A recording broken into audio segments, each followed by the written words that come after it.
Folks have always dealt with death through rituals. Guess mine are just a little unique. Hello, Dexter Morgan fans, and welcome to the Dexter New Blood Wrap-Up Podcast. I'm your host, Scott Reynolds, writer and producer of the Showtime original series Dexter, and now the new Showtime special event series Dexter New Blood. But first things first, for those listeners who don't have Showtime yet, why are you listening to the podcast without watching the show? But now you can visit show.com/DexterPod for a special limited time offer. You get to try Showtime free for 30 days. Did I just say free for 30 days? I did. Free for 30 days. And then just $3.99 a month for your first 4 months. Once again, it's show.com/DexterPod. This offer's for new customers only and expires November 30th, 2021. So get on it. Joining me now is someone who was very important to the production of Dexter New Blood, the show's Seneca Consultant Caleb Abrams. Let's get into it. Caleb, man, thank you so much for coming on the pod. Yeah, my pleasure. Yahweh. Yeah, it's great. It's great. You said Yahweh. Yahweh? I did, yes. I Yahweh. love it. Thank you. Didn't know that word until I met you. Let's talk a little bit about the journey, about how you kind of got onto Dexter New Blood as our Seneca consultant and helped us craft these scripts. I got an email from Bill Carraro, one of the executive producers, yeah. Last November of 2020. It's got to be coming up on, the year anniversary any day now. I should go back and look. Bill, a relatively short email, introduced himself, said that he was working on the revival of Dexter.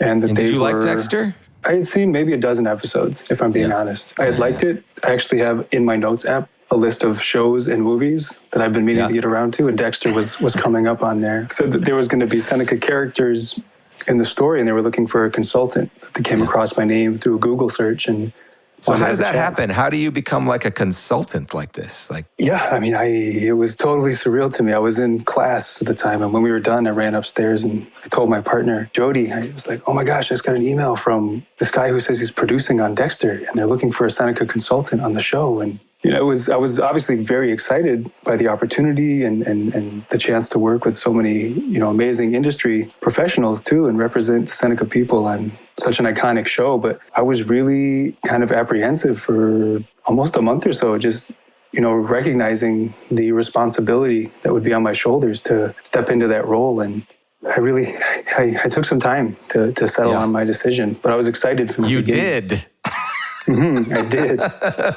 I did.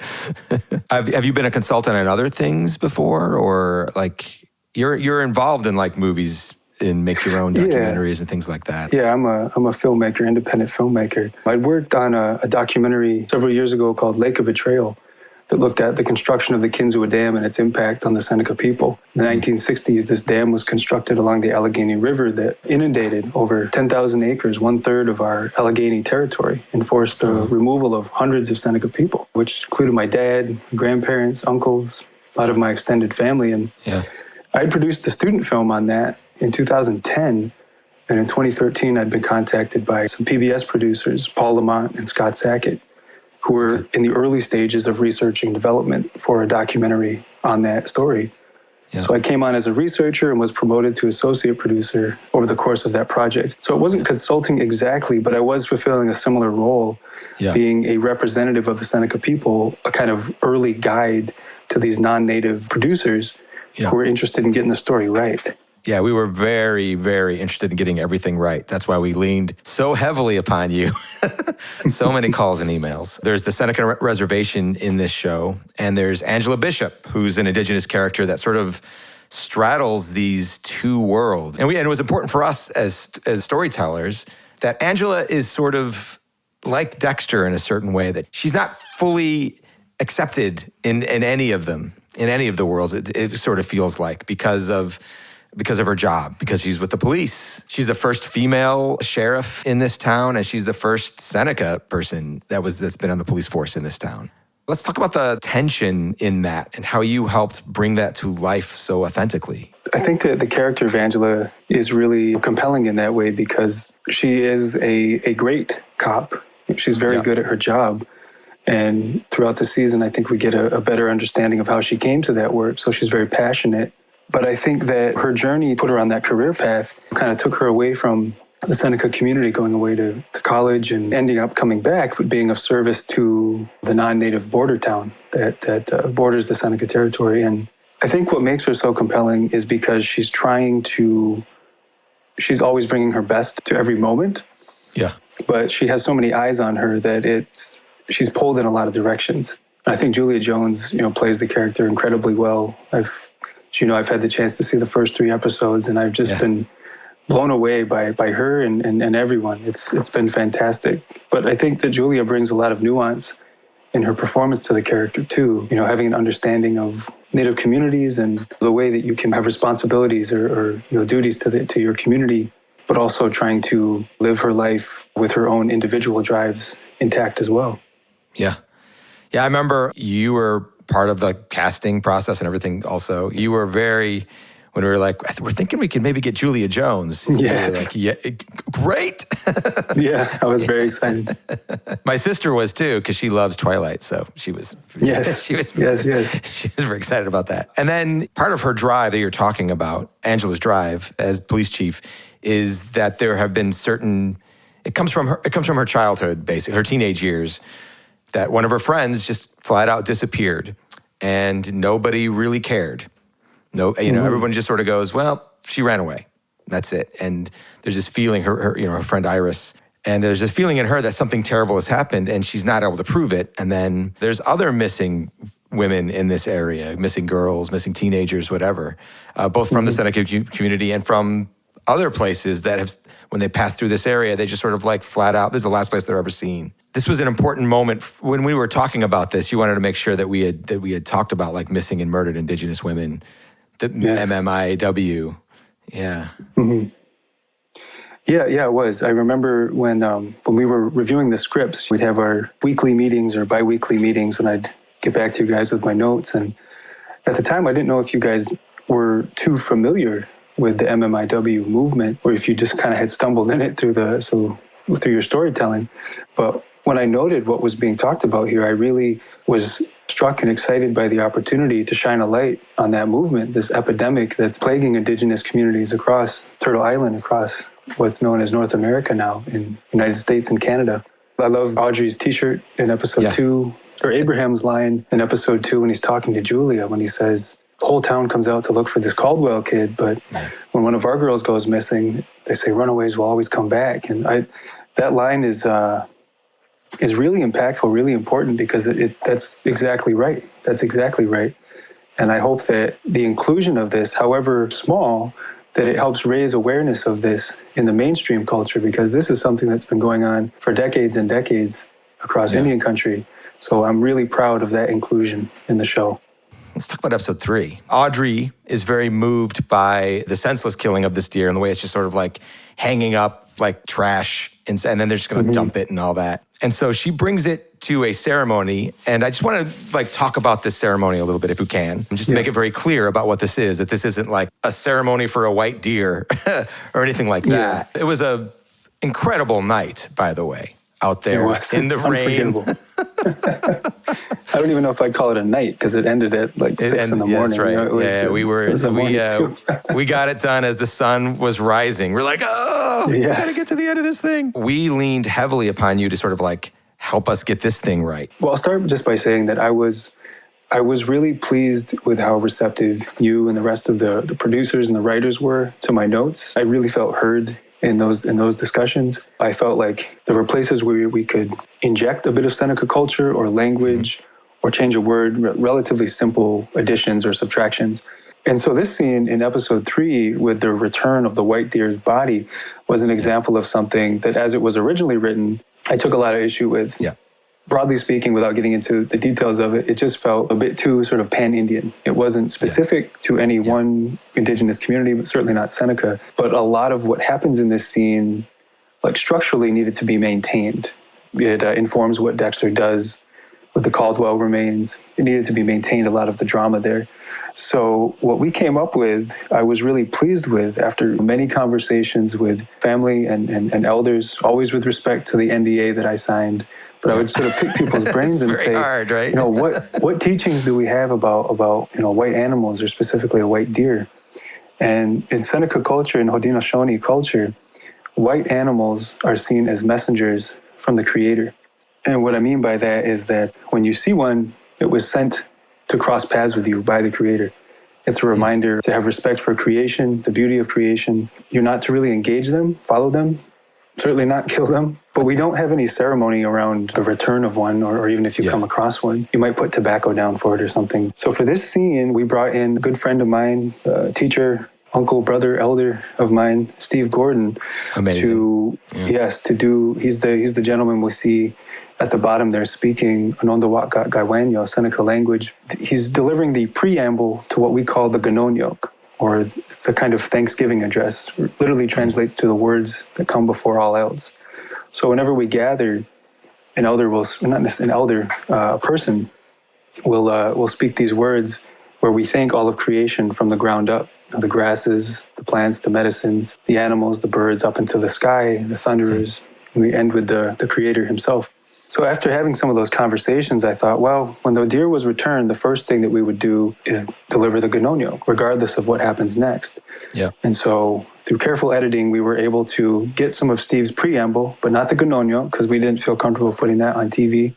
And it was amazing. I was pretty moved to watch it in the context of the show finally. The pacing is really nice. We move through it well. Steve gets his moment to shine, and I was just really pleased with how that all came together, because it was an incredible night and morning of shooting and a lot of conversations. And I think it's a great example of the success of our collaboration on this. Yeah, it was a special night. Steve blessed a few of us too. He blessed Michael and the director, Sandy Bookstaver, who was amazing during that whole night. Very emotional to me. He recognized the sort of the heaviness of this subject matter, and that you guys are just working these crazy hours day after day, and he saw that and he wanted to address that while he was there. Yeah, it was a beautiful night. It was long, kind of cold, kind of wet. I think it all lands on camera. I'm so glad. I mean, you were there that whole night. It was great. I had to get an extra coat from wardrobe. It got a little colder than I expected.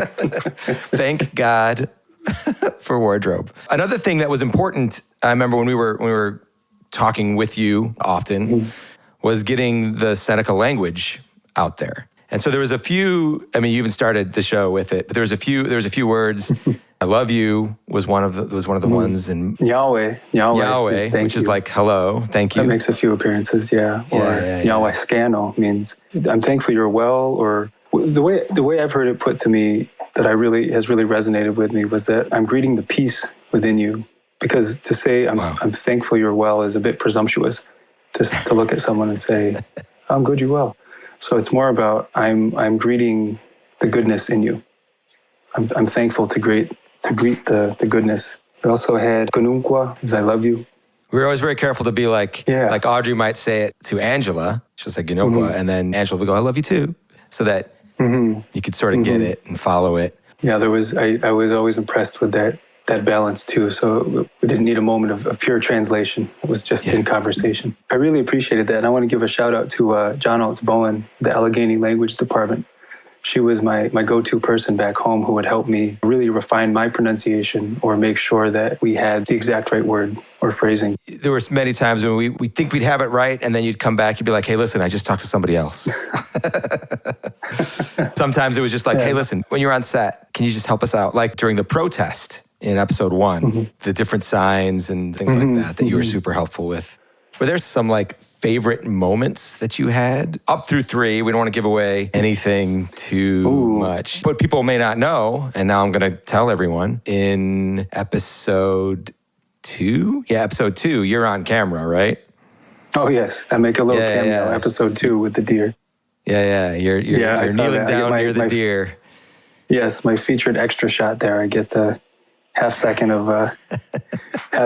shot where Dexter walks into frame, You and Abraham. That was good. That was exciting. It was a cool day. So maybe this isn't my favorite thing, but it's a funny thing. When we started shooting that, I had made the decision, not a decision, I didn't have gloves on. So I didn't realize until maybe the 10th take that I had not been wearing gloves, but now I had to commit to it because we still had 20 more takes to go, and for continuity, I had to stay there. So just actually the shot that looks like we used, my hand's a little more red than normal from the cold there, because it was, I don't know what take that was that we used, but I had to commit to it at a certain point, and I was like, I should have thought that through before we started. Always dress warmly. Never be too cool to stay warm. I don't know if I can really pinpoint a favorite moment, but I think one of the things I'm most grateful for just from the whole process is the production's openness to, giving me space to include as many people from home and across Haudenosaunee country as possible. So the bracelet that we see Angela wearing was made by Sam Jacobs, or the necklace that Abraham wears is made by Hayden Haynes, that beautiful bone and antler necklace that he has on. Yeah. My sister made some of the earrings, Risa Abrams, that Johnny wears, or I'm not sure if Angela does. My partner Jody made some of the tobacco pouches for the deer scene. It was such a great feeling to be able to bring people from back home or across our communities into the process, because that's what I really want. That was always my primary audience, was the folks back home. I want the Seneca people, the Haudenosaunee people, to feel like they can claim this, feel seen, recognize some of the Easter eggs and the little nods that we have throughout it. So that was probably my favorite part, was just that whole process. I know Jen Gerbino was very grateful, our prop master. Oh yeah, Jen was great. She was a great collaborator. Yeah, loved working with her. So I understand you got some other stuff coming up that you're putting out there into the world. Can we talk about that just for a second? Yeah, sure. Yeah. So Steve Gordon, our featured elder in the deer scene, he and I have been working on a film called The Burning of My Cold Spring Home. It's based on the short story he wrote by the same name. That's a reflection, a meditation on the night his home was burned to the ground by his father, no less, to prevent the Army Corps of Engineers from doing the same. And this is part of that Kinsua story that I referenced earlier. He was one of those elders that was forcibly relocated in the 60s. So it's sort of an exploration of his grief that he's carried, the places that we call home, family. And I'm releasing the trailer for that this month in November. So people can check that out on my website. How would they find it? Vimeo. If you type in The Burning of My Cold Spring Home, that will come up. Cold Spring, 2 words. My website too, calebgabrams.com. You'll be able to watch it there. Yeah, so if you like Steve in this show, you can catch him in a whole movie. Love him in this. Yeah. Yeah, he's a wonderful, wonderful person. Musician, artist, very talented. Yeah, he can do it all. Well, hey, man, thank you so much for coming on board and talking us through all of this. I feel like I've gained a friend. Likewise. We keep working on stuff in the future and all that. Yes, I look forward to it. Thanks for helping us out so much. Now joining me is one of the people responsible for bringing the world of Dexter New Blood to life, the literal world. It's the show's production designer, Eric Weiler. Later, we're going to talk to costume designer Kat Thomas and discuss what goes into building each character's look. So let's get into this. Eric, man, thanks for coming on board. Oh, no problem. Glad to be here. I'm glad you're here too, man. We've been everywhere in Massachusetts together, it feels like, for this season of Dexter. First 55 days, all in the outdoors. Yeah, well, that's one of the things when I first got the call and was told the story. First thing I did was look, okay, highest elevation, where our cold spots are going to be, where we're going to have the longest winter. We ended up in Massachusetts. So let's talk about your background, like how you came up in the business, how you became a production designer, why you wanted to be a production designer, all these things. Let's go. Let's hear it. Okay. I'm actually 3rd generation. My grandfather made movies for the Army. He was in Local 1 Stagehands Union in New York. And then when they started Local 52, he was a charter member. My father followed in his footsteps as a set decorator, did some pretty big shows. He was nominated for Raging Bull. What? You never told me this. Yeah. I'm wearing a Scorsese shirt today. It was meant to be. He did The Warriors. Yeah. I met Walter Hill, Clyde. I know he's friends with Clyde. Yeah. So he did a couple of our episodes when we did that Goliath. I mean, we're talking 2 of my top favorite movies of all time so far. Keep going. Holy cow. I followed in his footsteps and decorated, putting the sets together and creating them and reading the words on the page to make it reality. Between that and finding locations, putting it all together. So I went the extra mile. I was a decorator. Somebody gave me a chance. I did a television show. It was my first designer job. And then I just never looked back and kept doing it. And then I met Clyde. I had got a call. And I did season 1 of 2 of Californication. which was a half-hour showtime. Just finished season 2.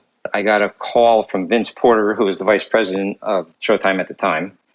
And he said, how would you like to work on Dexter? And I want you to meet Clyde Phillips. And the funny story is that was one of my favorite shows on television. Ah, that's great. And I did Californication, and it was enjoyable the first 2 seasons. And I kind of felt I wanted to experience something different. I'm like, why can't I get a show like Dexter that I just is like my favorite show? And I swear, like a week later, I got a call, and I went in on a Saturday, and I met Clyde and Robert. I literally drove off the lot. It was at Paramount where they met me, and Robert called me. Robert Lewis. He says, we want you to start. Can you start Monday? Wow.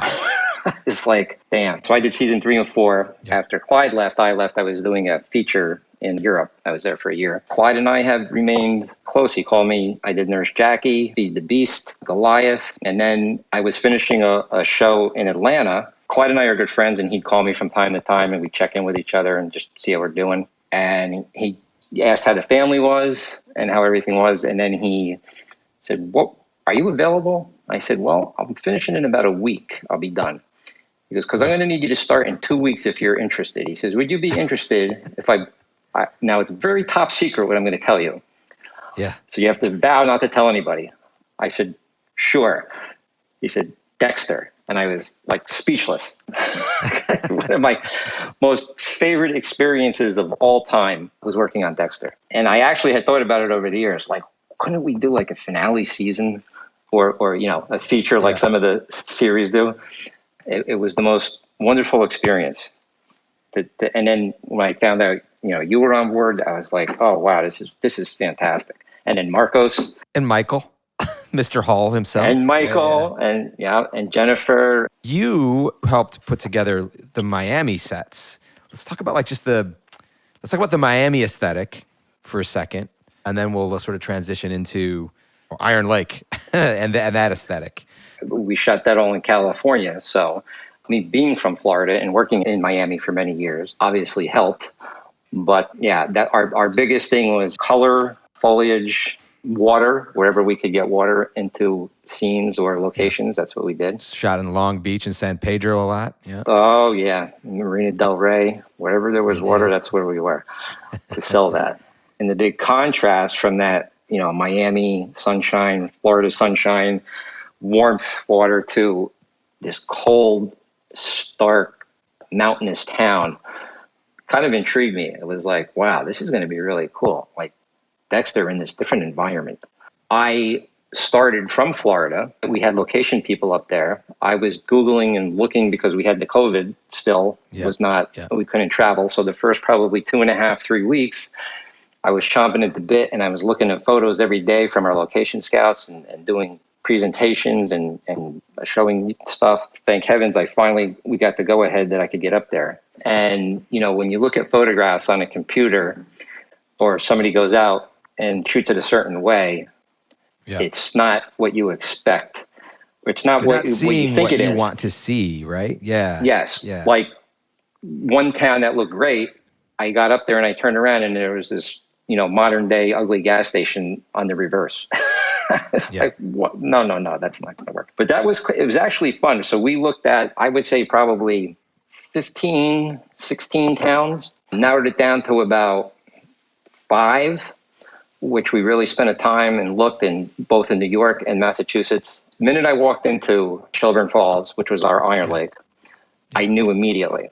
I felt truly that this was going to be the town.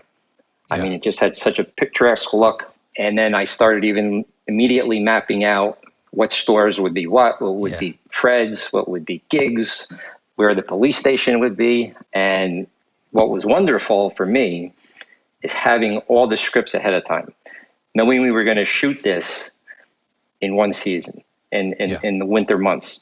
So we could coordinate how we shot our exteriors and have that weather behind us and shoot all the picturesque scenes and then the stuff on stages. My 2 main things to find together were the town and the cabin build site. And about the town, like Yeah. what I remember when you first showed us all these long tours of all the little towns. Yeah. I remember being struck by Shelburne Falls. Yes, perfect small town. Doesn't look too crowded. It's quaint. It's kind of sweet. It's cold for sure because you got that. But even thematically, it's this town that's in two parts. And in real life, it's like, Yeah. I think there's Two towns. Shelburne Falls on one side and what's the other side of the river? I forget the town on the other side of the river. Yeah. We made it all Iron Lake. And here's this main character who has these two sides to him. He's split. Everybody's sort of split a little bit in this thing. And having that bridge and the river running through it, it was perfect. Yeah, it was absolutely stunning how perfect it was. And that was, his world was right across the bridge and Fred's, and then right over the bridge was Angela's, the police station and the tavern, and the river connected them, or the bridge connected them. But yeah, I thought it was really interesting. And when I saw that store, it was a closed store. And like I mean, it was clothes, like so much stuff in there. It was packed with stuff. And everybody looked at me like, at first, got a couple eye rolls, not the creative, but it was going to take some doing. Yeah, how are you going to do this? How are we going to do that? Because originally we talked about building Fred's on a stage. Yeah. And that was the original plan because of the page count. But I just felt like it was too important to see that bridge and the lake and everything, and all the interaction in and out of the store with all of Dexter coming and going, that I felt like we had to have it there.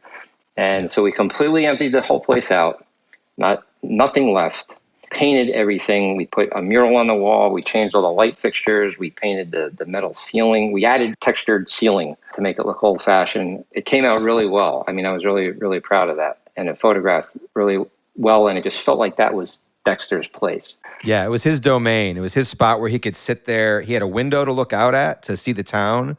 In some ways, a lot like the police station that he used to be in, where he had sort of this vantage point where he could see everything. Like, you kept little moments that are subtle, but they connect to Dexter and why he needs to be here. Why this is his place. Yeah, and even down to the decoration where everything was in their particular place, how kind of OCD he is. Yeah. And like in the pilot, where we go in and he notices that knife is just a little bit off, and he's got to fix that. It's like Fred's always screwing things up, man. Fred Jr. It was funny too. The town was very excited about us being there, but they also wanted to go shopping in Fred's. Like, it looked so much like this great, fish and sports store that we had to put signs up, be like, this is not a working, you cannot come inside, stay away. I'll tell you what, a lot of people. I just want to buy some knives. A lot of people did try to come in. This store is great. We needed something like this. A couple of the people I knew, I gave a private, I kind of let them look in, and they were very excited. A couple of the shop owners. The fellow who owned the store brought his daughter, and he was afraid to come in. I said, no, it was his store. He let us in there. They were very gracious. It was such an enjoyable town. Everybody was so friendly. Nothing but good experiences. And we shot there we took over the town for 2 weeks of shooting, and then a week before and a week after, basically, of Christmasing it up. Oh, yeah. I probably had more like about 4 weeks. Yeah, we were in there for quite a bit, setting all the kiosks up, and we took that empty lot and made it our square with the Christmas tree and lots of Christmas lights. And, it's just supposed to feel like this quaint little Norman Rockwell town with a little flavor of Europe. Let's talk about Dexter's cabin versus his apartment in Miami. Because, again, very different places. Miami warm deco versus rustic mountain man cabin. So Jeremiah Johnson. And when I read it and I knew I was going to build a cabin, I was very excited because I lived for 12 years in Park City, Utah. Everything I had was pretty rustic. So that was kind of exciting. First of all, the site was very important. Again, I probably looked at 15 or 20 different sites, and that was the trick, finding a site that worked and the town within proximity. So they were about an hour and a half apart, which was I think the best we could do. When I saw this location, one of the reasons we chose it was kind of on a peninsula. So we had the lake scenes, the frozen lake scenes. That was the first element. The second major element for me was finding stuff that was surrounded by evergreen trees. Yeah. Because we were looking at this in October, so we still had leaves. And a lot of the locations didn't have as many evergreens. And I thought, at wintertime, it's just going to be so sparse and we're going to see through everything. And it won't be beautiful. Yeah, I really had to find a place that was nestled in and that had a big enough space that we could build a cabin. And we were very fortunate. We didn't have to cut any trees down. This location we found was literally just made for this show. And again, no cabin. It was just woods and water. And empty. It was like and the only thing that existed was the fire pit. That's right. And at one time, originally, we had all discussed a round fire pit, and that was just so natural, and it was a little bit higher, so I just lowered it a little bit, took pictures, showed everybody. That was such a focal point in the first several episodes where everybody's there. So that was a very place to hide a body. Yeah. Yeah. That was tricky to go down and see the stuff. It's a little movie magic. a little movie magic.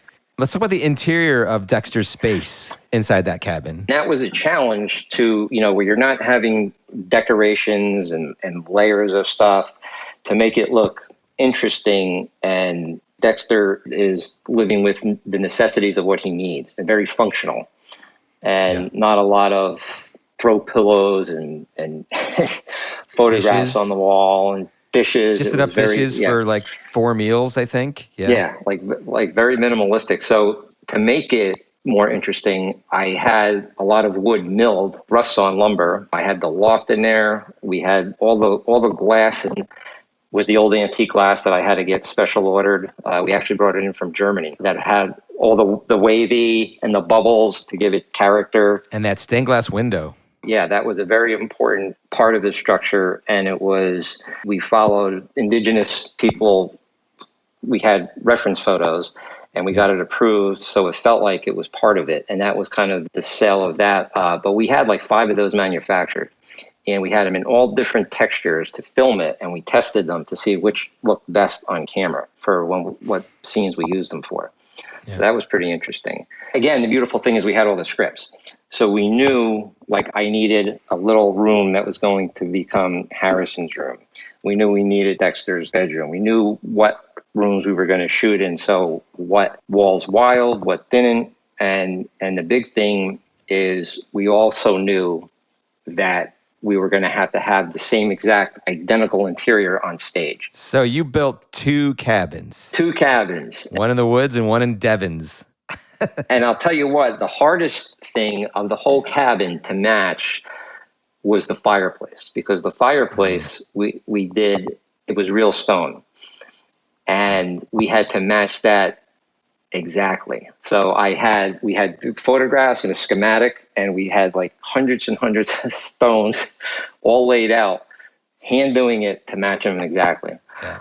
So that was pretty fun. It was beautiful. Like it's beautiful inside that place. Yeah, it keeps a nice warmth. Yeah, I had a wonderful team. Yeah, it was from the fireplace, always having that lit, obviously practical, and then the wood burning stove, which was also practical. Yeah. To just give it that feel. And I think it had, enough character. It was minimalistically dressed, but the way it was set up, I mean, it was his character. It was Dexter. You felt like you could totally see him there. Yeah. And then, and even from the tool shed, which we knew what was going to happen. So we built 2 of those as well. How exciting was that to build a tool shed that was also a kill room? You get to make a kill room once again. That was the big, here we are, we're back. Yeah. That was pretty exciting. We used a translucent corrugated material on the roof because we knew we'd be outside and inside and just for the lighting purposes to give it kind of a special look. A lot of people might not realize until they see it, and the scene was fantastic.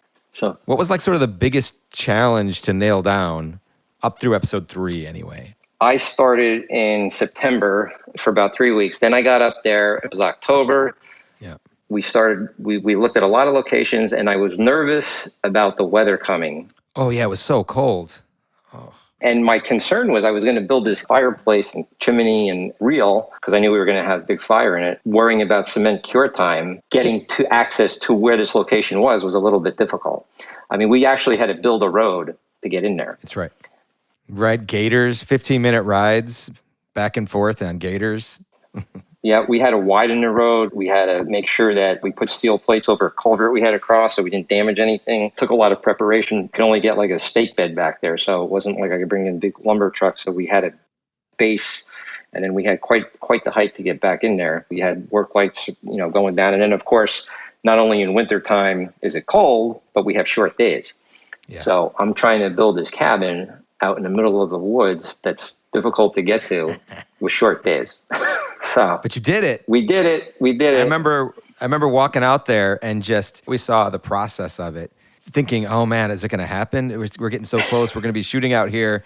Day 0, we're starting in the cabin and then going on the lake. Is it going to be built? And it was. Like your crew, your design, it was magnificent. It was really, really great. Do you have any favorite elements on the set that you want to draw some attention to, some things that whether it's the cabin or the police station or Fred's Fish and Game, the high school, is there something that we might miss that you feel is very important or like an Easter eggy thing? I mean, I love Fred's. Fred's was just because of who the character was. And then when we introduced Matt, that was very interesting. The cabin was very challenging. The town square, I just thought came out so well. And it just felt like that whole community with the kiosks and all the candy canes and the big tree in the center. That was the big thing, is to sell the town as where everybody knows each other. And hey, Jim.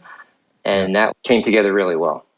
I remember every night, once all the lights were strung up, all the townspeople sort of wandering through, and people coming from all over, actually. I mean, they were huge Dexter fans that were showing up, that were just walking through town at night and just in wonder at Christmas in April. Well, the town asked me, we gave them a lot of this stuff. They're like, we've always wanted to do this. This would be fantastic. So we gave them the kiosks, we gave them the lights, we gave them a lot of this stuff.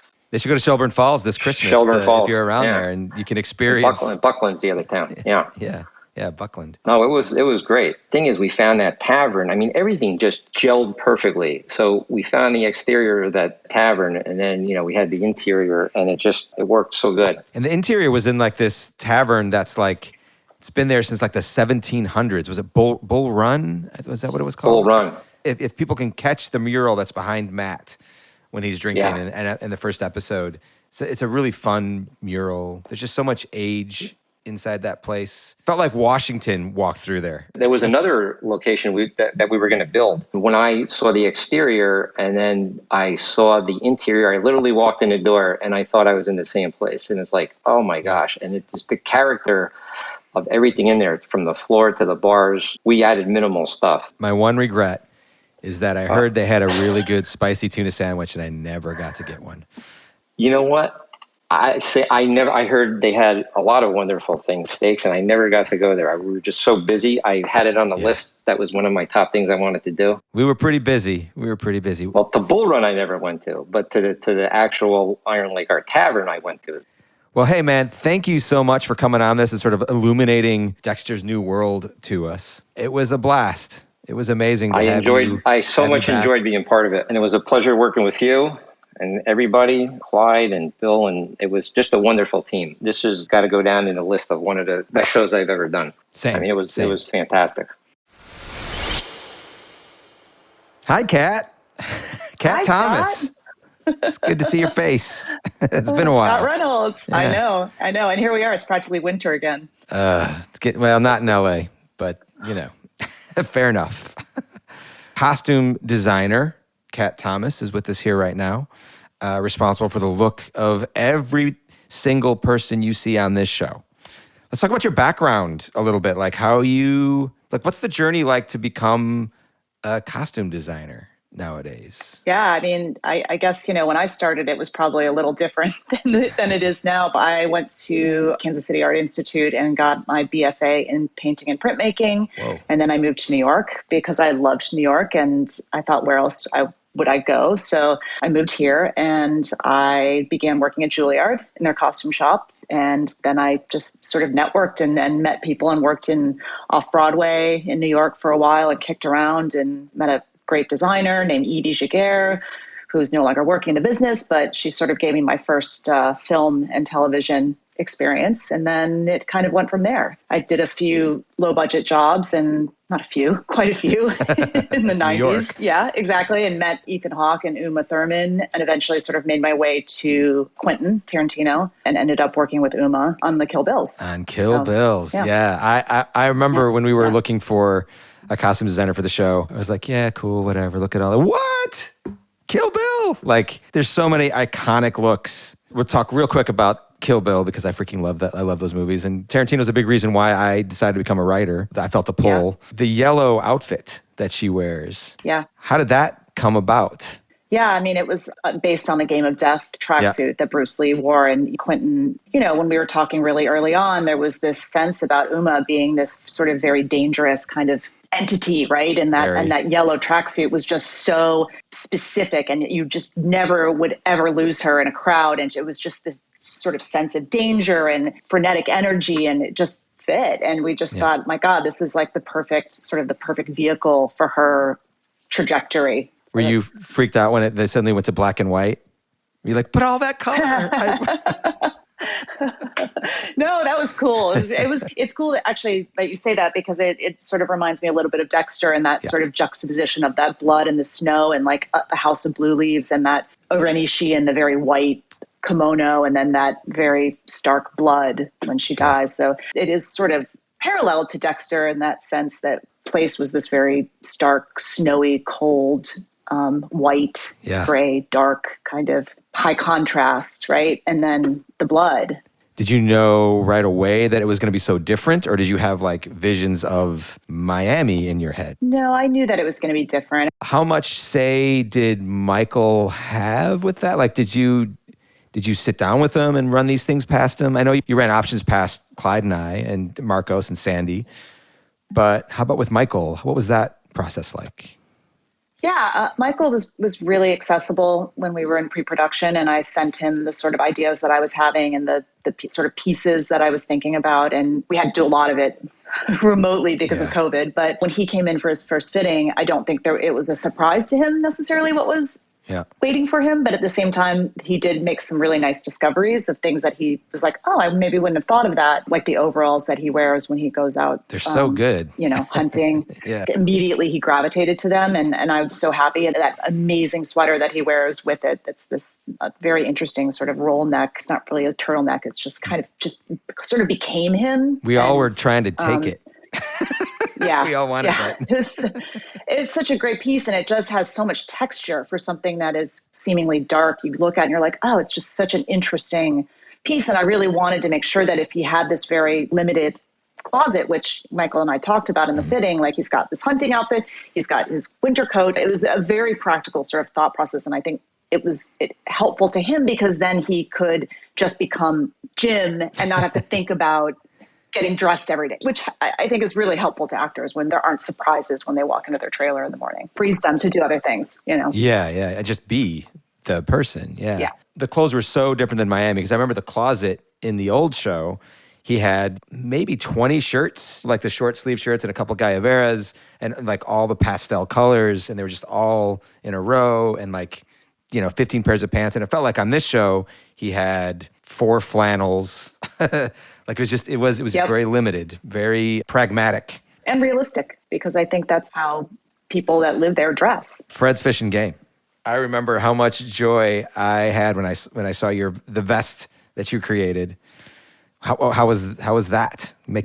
Yeah, that was fun. It was fun because we wanted there to be something for Dexter to have to be sort of assimilate, and it sort of forces him to put on this little vest and go to work, and it's like kind of gives you a little bit of a chuckle and little Mr. Rogers. At the same time, a little Mr. Rogers. There's something kind of like funny about making Dexter put on this like vest, and then Matt called it that whole sort of build up. It was fun, and I feel like it served its purpose without looking too jokey or too forced, I guess. Police station. Again, very different than Miami once. Getting Chief Angela and Logan and Teddy all suited up. The uniform, there's only so much you can do sort of with it in the parameters of uniforms, but we definitely We chose that gray and that black, but we wanted it to feel sort of cohesive with the sort of outside snowy landscape. Stick out, but still blend in at the same time, I guess. Wanted Angela to look nice. She's our leading lady. And it's challenging because it's winter, and they also had to be dressed warmly. I mean, it was really cold. So you had to, as much as you may not want to wear a hat, like you have to wear a hat or you're definitely not going to survive the shooting out there. You're just not. You had to wear practical shoes on your feet. You couldn't, I mean, it was like, forget about the cute shoes. That's for Molly. And Jamie's a trooper. She would put up with anything. But yeah, it was, we wanted there to, and at the same time for them to have a little bit of personality. I mean, Angela doesn't wear a tie because she's the chief, and she loosens up a little bit in the office. She has a cardigan sweater, which is very sort of small town. But yeah, there wasn't a lot of flexibility, but it was fun once they got out of their uniforms, because then you had a little bit of a contrast. You got to see their personalities a little bit. I remember Julia, being so excited the first day she didn't have to wear the cop uniform. Yeah. She's like, I feel cute. Yeah. I know. I'm like, I'm sorry. It's a uniform. I can only make you look so cute. I mean, you're adorable. Great, but so yeah. She does. But she felt great when she got to put on the jeans, and even the colors that you chose just felt right for her. Paying homage to her Seneca roots, but also small town. You sort of threaded that line really well. We tried. I really wanted to. I mean, that was a really important story point. I wanted it to be real. I wanted her to wear real native jewelry, and Audrey also, because it's part of the story. And there are so many beautiful indigenous makers that are making beautiful things and beautiful jewelry and pieces, and they're just amazing. Esther. I remember in the script, it was very sort of specific that she's very bright and painted nails. And I want to talk about getting her ready for camera. Also, doesn't have legs. Yes. Like has prosthetic legs. Double amputee for real. Yeah, no, Katie's amazing. She's an Olympian, so right? Funny. And, she's an Olympian. Yeah. She is so funny and so real, and like just such a gamer for like really anything. Right. And like she would have let us push it as far as we wanted to. She's the fun, quirky gal in the office, right? Legs or no legs. I mean, that's a fun reveal, but I didn't want it to be about her legs. That wasn't the joke for me. It's matter of fact. So it's matter of fact, exactly. And it was like, oh yeah, of course she's wearing her rhinestone skirt doing line dancing, but that's because that's Esther. She's a nut.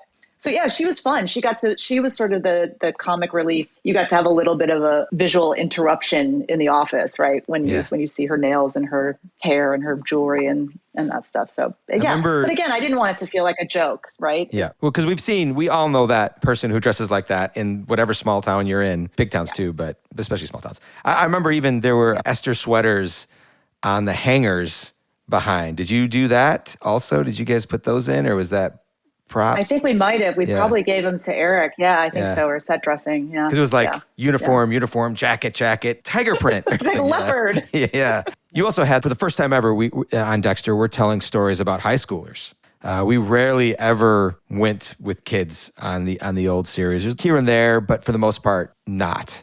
I want to talk about like suiting up Harrison and all those kids. Yeah, that was fun. I mean, there's the Iron Lake kids, and then there's the Moose Creek kids. So we've got, the kind of dueling high schools, right, which is very small town. And Harrison shows up. He's a stranger. He's certainly a little different than the other kids in town. He's got a confidence, actually, which is interesting as this sort of outsider kid, but he actually does come in with this confidence. He meets Audrey, who is the daughter of Angela, the police chief. And Audrey's just such a great young character because she's very passionate. She has her own causes. She's just adorable, so fun to dress. I mean, Johnny's was a blast. All the kids were really fun. But she's also very real. So we wanted the coats and boots and, the high school guys were so fun because they were on the wrestling team. So they had their wrestling jackets, which we sort of incorporated into their winter look, but they always had them, which feels very real. And so it's fun to see someone with like snow boots on and their Letterman jackets running around. They were. I remember like a couple outfits too with Audrey that you did unexpected things like shorts with tights that at first were like, do people? And then sure enough, you like sort of nailed that too. Well, like it was I mean, I did grow up in Chicago, so I had this sort of thought that like. I was like, kids that grow up in cold climates, cities like Chicago, like to pretend like they don't live in cold places. So they do stupid things like wear shorts and tights. And that sort of popped into my head. I was like, if you live in like the snowiest place in New York, of course you're going to want to be cute, right? Yep. And so, I thought, why not wear like, snow boots with tights and shorts? Seems perfectly reasonable. Also got to pay a little homage to the Scott character with his all his horror T-shirts. That was... Yeah. I remember it was just written in the script. It was like, he wears some horror T-shirts. I think maybe we mentioned Black Christmas, and then from there you just ran with it. Yeah, I know. It was always so fun to see your face when he would show up on set, and you wouldn't know which T-shirt we'd picked for it. To see, we would play on the truck. We're like, what fits this scene? It was fun. I'm not sure we really repeated any of them either. I think we. Yeah, I don't think because guys like that have like 100. Like 100 horror That T-shirts. Was his thing. It'd be fun for the viewers to watch and try and spot the movie that he's wearing. Do you have any other characters that you want to sort of bring to light that were fun to costume, or things that we might miss that sort of draw out character? Yeah, I mean, the bad guys were kind of fun to do. We do know there is a man in the woods. Let's talk about that kill suit, because that surprised me. What you put together was very surprising, and then suddenly just perfect. You want to talk about that process of the kill suit? We can talk about it without giving too much away, but the bad man. The big bad. Yeah, I mean, when I was thinking about his character and the way he interacts and the landscape, because again, the location that we shot was so much a character of the show too. Yeah. And I was thinking about him, and I'm like, it'd be so interesting because we have a lot of camo, right? There's a lot of people out in the woods. Got Matt, that whole contingent, and then there's like high vis stuff because there's hunting. It's truly, it's a hunting community. Orange, And I was like, wouldn't it be interesting if the bad guy was in the snow camo? There's always something interesting about a bad guy in white or light, and it just made sense. It was like, oh, right, yeah, that makes sense. I think it worked out really well, and I think it was pretty no, cool it's terrifying. I imagine there may very well be Halloween costumes of whoever that big bad is. Because it's scary. And it's like finding a right mask for horror is tough. Just eyes, right? Yeah. No nose, no mouth. No nose. There might have been no, I forget. We tried so many of those things. It was like every combination. It was I remember the first day that big bad was on set. He walked out in that outfit, and it was thrilling. It was scary. It's fun to costume the bad guy, it feels like. I know. It is. It was also, if I remember correctly, the brightest day that we've ever. It was the sun came out. It was like, I just remember Hillary looking at me. That's right. I was going to say, let's talk about that, because I think this is something that people don't really realize is the costume designer has to talk with the DP a lot. Yeah, no, Hillary is great. But it was really, truly one of those moments that here comes the big bad man in like this white snow suit. And it was like, and there's snow everywhere. I mean, you remember, Scott, there was so much snow. But of course, like the sun comes, and it was like the brightest sun we'd seen in 5 months. And Hillary just looks at me and she's like, "Oh my!" And I was like, "I'm sorry, I don't know, I can't make it any darker. Like it's just a big glowing white snowsuit." And it was fine. We ended up, they worked it out. She's amazing. Is there a favorite look you created, or any memories you want to share with everybody that's listening out there about working on Dexter New Blood? It was just a great group of people. I mean, I think people were really, like I said, the weather was really brutal. It's the hardest I've ever worked. It was just on a show. I know actors can get like warmy coats and all these things, but they really were like a bunch of like tough like kids, everyone, they really were. And like, and everyone sort of, you kind of had to fend for yourself. I mean, we had mud up to our knees. It was like, it was not glamorous the way we shot. But yeah, people were really, I was so impressed by the cast. And we had snowy days, some rainy days, some cold, rainy nights. Yeah. And poor Jennifer Carpenter. Great. And oh my having gosh, to Jennifer, at times, we were very specific about like, she's out in the snow because she's not really there. And she's not wearing a jacket. Designing a ghost, not a ghost, but a figment of Dexter's imagination. Yeah. That was like, I feel like that was our one sort of tie to Miami. She was an interesting character, and Jennifer's really, really smart and really brought a lot to that process, because when she came in for the fitting, I mean, there were a lot, I feel like there were maybe more references to her Miami sort of self. And we not because we were ignoring the script, but it sort of naturally sort of eliminated a lot of them, right? Wouldn't you say? Like, just because tonally And she started, I think it was hers and your idea to like, sometimes she's mimicking Dexter. Sometimes they're twinsies, and sometimes they're not. It was very specific. You won us over. I remember I was fighting you a little bit at the beginning. I was like, no, she's got to be the stripes and the jackets and the very tight clothing. And you won us over with this idea of sometimes when she is trying to win Dexter over, she dresses like Dexter. She looks like I'm you, you're me, we're the same. Come along with me. It was beautiful.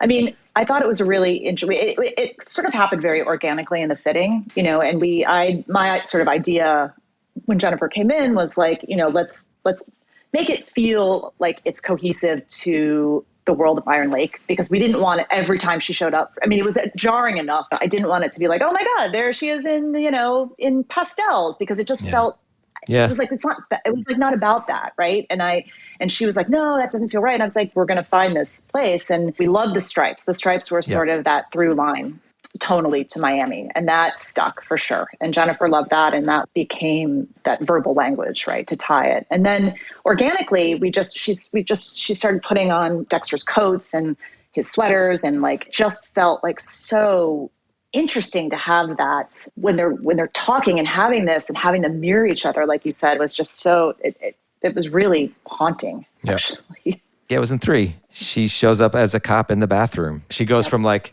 soothing, what are we going to do, Dex? What are we going to do, bro? To like, police detective. That was a fun collaboration, watching you and Jennifer form her in a lot of ways, and creating all these costumes that really inform character and intention. You mentioned Molly for a second, but our only thought was she's from Los Angeles, and she's got money, so go wild. Yeah, we got to have fun with her. And Jamie's just she's literally, you could put her in anything and she would look amazing. So, I mean, like I said before, I mentioned very briefly, like we put her in these like ridiculously like kind of funny shoes, because we wanted her to feel, like that podcaster that's like, I'm going to put on my winter clothes, like I'm going to Park City, but it's still, you're like, that doesn't really work in 2 feet of snow. So, but we had some fun. We put her in some ridiculous shoes and fun outfits. Again, I didn't want her to look like a joke, but she's got that cool like, and she gets like the full camera, seeing the whole costume. Her introduction is it really is all about the clothes and those boots, those like $2,000 boots. I remember every time we'd like say cut, we'd like get those boots off of her, put her in the mud boots, because I mean, it's because first of all, there was like 2 feet of mud and snow. So it was. Thank you so much for coming by. This is a lot of fun. Thanks for sharing your wisdom on who these characters are through the way they look. You're welcome. It was so fun. And that's a wrap for this week's episode. Join us next week as we talk about episode 4, H is for Hero, with Jamie Chung, who plays podcaster Molly Park, and the episode writer Tony Saltzman. This official podcast of the Showtime original series Dexter New Blood is produced by Showtime in conjunction with Malka Media.